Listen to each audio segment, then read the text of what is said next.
Hey everybody, it's your girl Heidi Time, and on today's episode of Time with Time, we have someone whose talent is, I don't know, out of this world incomparable, and he goes by the name of DreVizions. I said, do you know what time it is? I know that you ain't and you good. I said, do you know what time it is? It's time with time, time with time, time with time, time with time. How are you, sir? I'm good. How are you? I'm good. I'm nervous. I'm a little nervous. Really? Yeah, I wonder why. It's you. I'm nervous. I think I'm sitting in too much greatness, in the space of greatness. I'm the one who should be nervous. No. This is time with time. Hey. Thank you. So, my pleasure. Thank you for being here. Tell us about yourself. Who is DreVizions? Oh wow, that's a very good question and a tough one to answer. DreVizions. I'm a visionary. I'm a father. I'm someone who has a message, and I feel like I have a message, and I try to put the message out there the way that I do. And photography to me is my vehicle of putting out my message. So that's just really all I am. Simple, hard worker. Nice. I mean, the list goes on. Nice. How'd you get into photography? I've always had a passion for photography. Ever since I was a kid, I always loved being behind the camera. I never really used to like taking pictures because I would always be the one to, the one that messes up the picture. Exactly. So whenever there's a group and they want to do a photo, I always opt to take that picture. Take the pictures. And it kind of started off like that. And I think 2010, I decided to purchase my first DSLR, my first professional camera. And I started, back then I was in Maryland. I would go to events. We used to have baby showers and all those events. And I go to these events and just take pictures for free. Oh. And one day, some guy called me, a random guy called me, like, hey man, how much do you charge for a baby shower? I'm like, first of all, I said I don't charge. Then I thought about it, I was like, wait a minute, you guys really want to pay? Like, yeah, I've seen these pictures, and they said you took it. Wow. And that's how it started. I started taking baby showers, making $200 to $300 here and there. And here we are today. Nice, that's cool. Maryland is, I feel like, I didn't stay in Maryland, but I lived in the DMV area. I feel like everyone kind of transitions from the DMV and then branch out. Why did you make that decision to leave the DMV or Maryland? That's a good question. I think, first of all, Maryland gets a lot of negative, gets a lot of knock for being the city that it is. I understand it has character. But what people don't understand is Maryland has created a lot of entrepreneurs in this country. That is so true. If you look at the businesses that goes on around there, there's so many good things that are happening in Maryland, and I just happen to be one of them. But it gets to a point where you grow beyond your community. You have to spread out your wings and go out there, step out the box and try new things. And I think that's just what I'm doing. I'm just living life. I can live anywhere. I've lived everywhere my entire life, so it doesn't really matter to me. Yeah, I like that you say you're just living life. How's Dallas treating you? How long have you been in Dallas? So far, so good. I moved out here in 2015, so this is my third year in Dallas. So far, so good, I would say. Good. And you did mention your dad, your businessman, your business owner. How do you juggle like life itself? Because Dallas is a big city. It gets crazy. How do you find a schedule for your own self? You just go with what your heart tells you. I think sometimes, unlike my wife, she likes to schedule and have this for that and that for this. I'm not like that. I'm more of a free will person. And if I feel like this is what I'm going to do this week, that's what I'm going to do. So there are things that when you prioritize, my kids obviously and family comes first, and then photography second, and then everything else. So family guy. Yeah, it's very important. So, I have to tell you this, right? I told you when I first walked in, I said I've seen your work and I think it's super beautiful. You showed my sister Tatiana and the pictures, I was like, oh my God, this is beyond amazing. It's easy to shoot beautiful women. Thank the Lord. It makes me look like a genius, but it's really them. Yeah. Thank our mothers, exactly. Right? And our fathers, of course. But recently, you just did, first of all, I'm a big Destiny Child's fan. Oh. I've been a big fan since I was like little and could sing and could, work something or whatever. And recently you just did a shoot for one of your ex-members, Letoya Luckett. How did that come about? Wow. It's just, I don't even know how to describe it because it's still surreal, right? When you live in your purpose, you're doing something that you really want to do.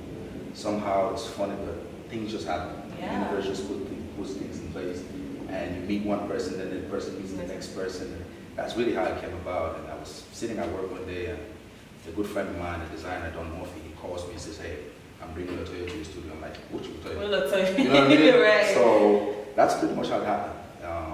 It was great. It was great. She's awesome. Yeah, those engagement pictures were beautiful. They got like over, I would say, a couple 100,000 views everywhere. I saw it on Fashion Bomb Daily, African magazines picked it up, people were sharing that, and I feel like a lot of people didn't even know who was behind it.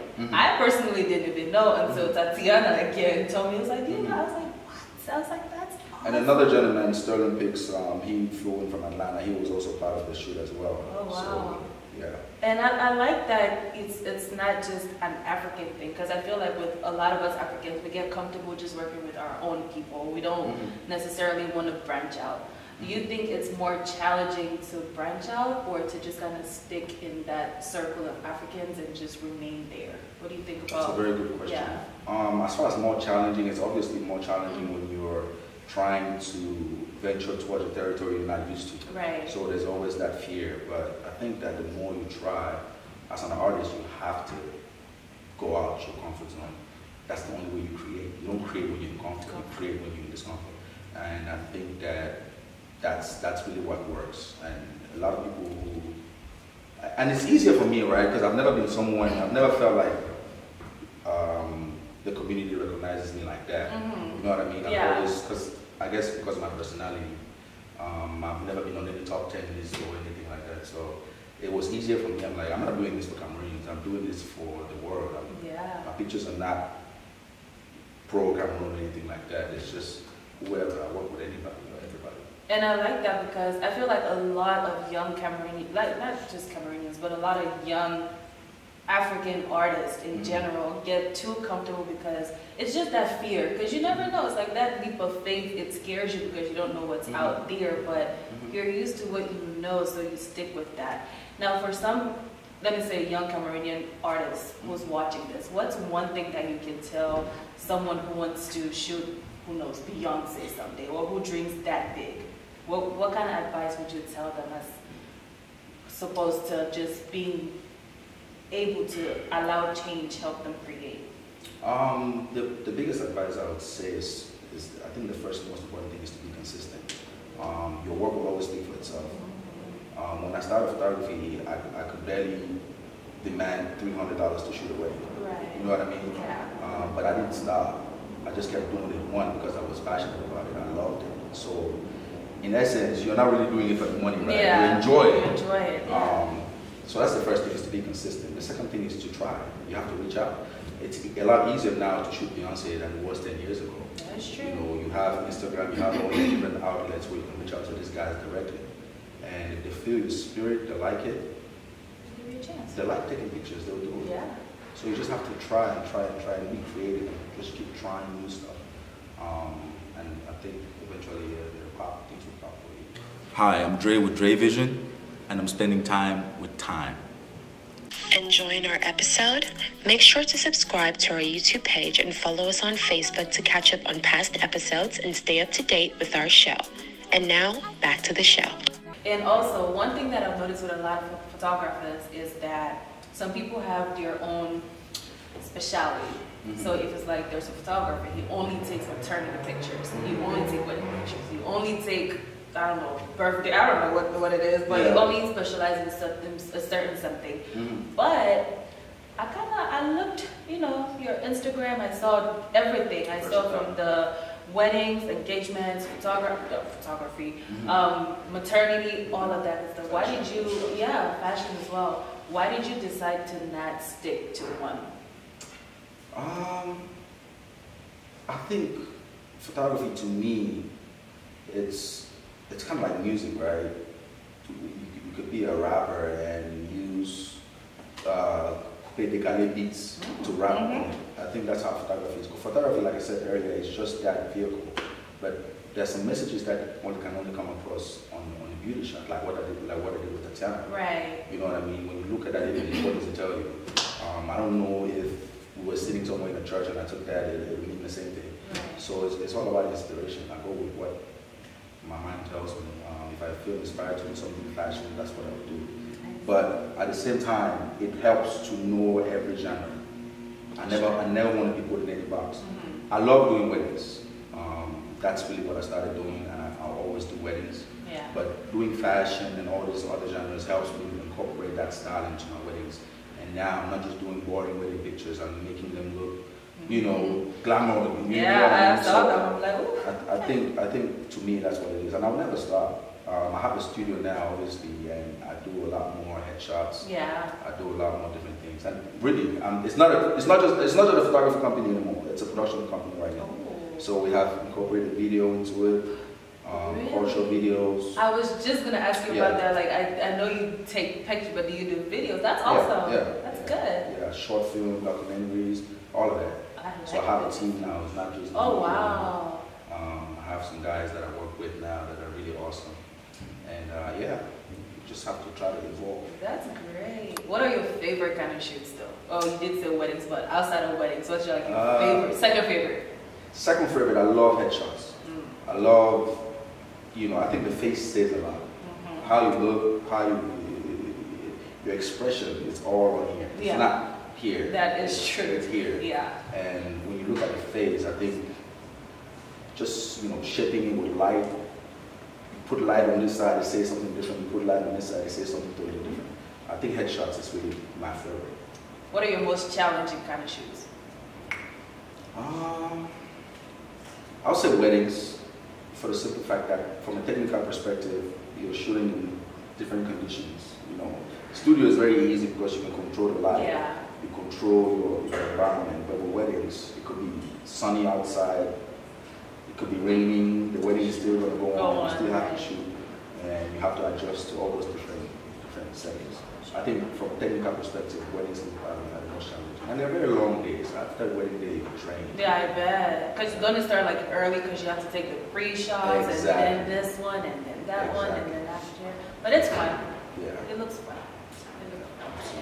Now, do you know any African, or let me specify because we're Cameroonians, right? Do you know any Cameroonian photographers in the States or in Cameroon itself doing something good? This is a test tube. Let's see how many photographers you got. Oh, I'm a student of the craft, so yes, I follow a lot. There's so many good Cameroonian photographers that I think the community or the country doesn't recognize. There's this gentleman in Paris. He goes by the name of Mario Pagna. I think he's one of the best Cameroonian photographers we have out there. Oh wow. There's Alain Dan in Douala, someone that I look up to as a mentor. He's very, very good and he's a great human being. He's someone that you reach out to him, he'll reach back and give you advice and things like that. My classmate, I went to PSC Mango, together, William Sai, is in Yaoundé. I follow him on Instagram. We're actually classmates. Oh wow. In PSC Mango, so he's pretty good, right? Obviously in the US, Brent's Image is someone that I started photography with. Someone that I really respect a lot. He's very smart, understands the craft very well. There's plenty of other guys that I do with. It's becoming a thing now. A lot of people want to get into it. Yeah, it is. And I think that's beautiful. With the age of Instagram where everybody just wants to have the bomb pictures, I feel like it's molding people to even be photographers and they don't even know. Because, you can post with your friend and you're taking pictures, and if you see a girl taking pictures of her best friend here, you'd be like, wow, that's talent. You curve this way, bend this way, just to make sure they get that perfect. I feel like just with the way social media is evolving, people are becoming more passionate about just taking the most beautiful pictures. And that's how, passion grows. Because you want people to look good, you want to make sure your work looks the best it can be. Yeah, absolutely. And not just from a social media perspective. I think life in general, you see everything in pictures. Pictures, there's a saying that pictures say 1,000 words. Yeah. It's really true. And I think that's why you see magazines don't exist anymore. Yeah. All these big publishing don't exist anymore. And Instagram is kind of taking up that mention. Pictures will say so many things. So one last question. What are some of the most challenging things that you've experienced just from your startup until now? I think it's very challenging to stay motivated. It goes back to what we're talking about, the community. When your community doesn't support you, it's very, very challenging, because when you start in the community. But eventually, once you get past that challenge, you realize you're doing it. It's, like I said, broader spectrum. I think it gets easier. But in anything you do, you just stay focused and you just keep doing it. I think that eventually you'll get it. Yeah. But I think for me, that's the most challenging thing, right? You deal with people who know you sometimes. Yeah. They don't take you seriously. Oh yeah. They don't understand it's a business. You know, they think you're just joking around. The separation from just business and personal itself. Right. And you factor in the fact that in Cameroon, when we were growing up, it wasn't a cool thing to be a photographer.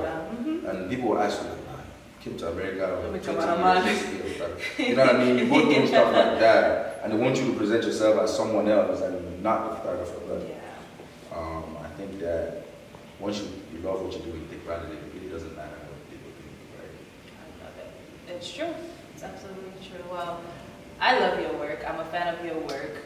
And this is my first time meeting you in person, and I'm a fan of just your personality itself and just your passion itself. You can tell just the way you speak on just being a photographer and artist in general. It's inspiring even for me, because this is art. You know? Life is art. So before we end this segment, how can people reach your bookings, Instagram, email? Where can we reach? Yes, on Instagram, I'm at DreVizions. DreVizions. My studio is DreVizions Studios. I'm also on Facebook, same handle. So hit me up. Getting married, hit me up. And on that note, ladies and gentlemen, I've been your host, TimeWithTime, and our guest for today has been DreVizions. Did you have a good time? This was awesome, man.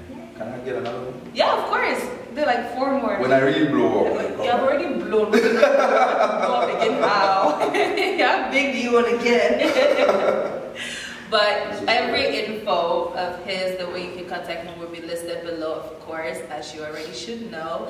And on that note, see you next time. Peace. I said, do you know what time it is? It's time with time.